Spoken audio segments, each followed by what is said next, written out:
Sabi, buy 2 get 4 extra bucks. Ayan. Kuha tayo ng dalawa.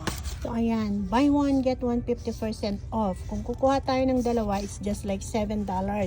May coupon siyang $2 na naging $5 something na lang. Tapos, may makukuha tayong $4 extra. Bagong packaging ang L'Oreal. Ang ganda.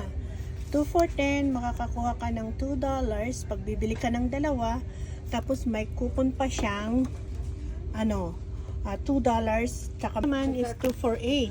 May coupon siyang $4. So 2 for naging $4 na lang yung dalawa. Tapos may makukuha pa tayong $2. So dollar na lang ang isa. Ang galing. Ayan yung nakupon natin ngayong linggo. At alam niyo kung sino kong kasama kong nagkupon. Si Kuya. Say hi, Kuya. We use everything. You want me to use everything?